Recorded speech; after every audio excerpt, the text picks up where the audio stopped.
We're using Session Drummer 3 here. What we're going to do is just apply a couple of techniques to make your drums sound fuller and bigger. We're in a style of metalcore, so we have some hard-hitting bass drum, and I just want to show you what it sounded like before any of the effects were applied to the drums. So let's have a quick listen to the drums now. Okay, that was before any of the effects. Now let's just turn the effects back on and see the improvement.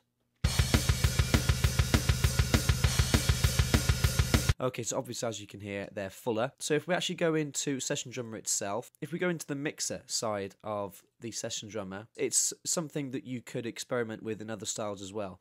What I did was tuned the bass drum, and it's only at -1. Now normally when you come to think of mixing metal, you tend to think that you're going to want a bass drum that's fairly low. So I've seen people down tune their kick drums fairly low.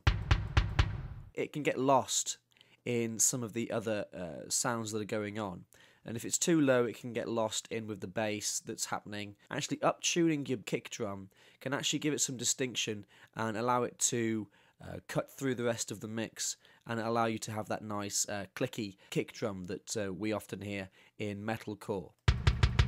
I up-tuned the snare also to allow that to cut through the mix, because this can sometimes be quite difficult to mix when you've got a whole load of guitars, bass and vocals going on. The other technique that I really would like to show you is putting some reverb on your drum bus, and this is going to add quite a lot of bottom end as well. And what we've got is Wave's True Verb Stereo reverb, and I've fallen in love with it. It's an absolutely great plugin. If you can get your hands on it, it is highly recommended. And so this is the sound that we have before we introduce the reverb. And afterwards.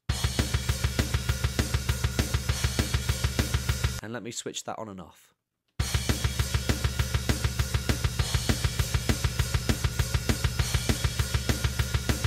Quite a huge difference, and there isn't really much going on here. I've got the drum room preset selected, but I really narrowed down the room size and the distance. Now you can try this with other reverbs as well and try and get the same effect. I will see you next time for another quick tutorial, Sonar X2 in about 2 minutes.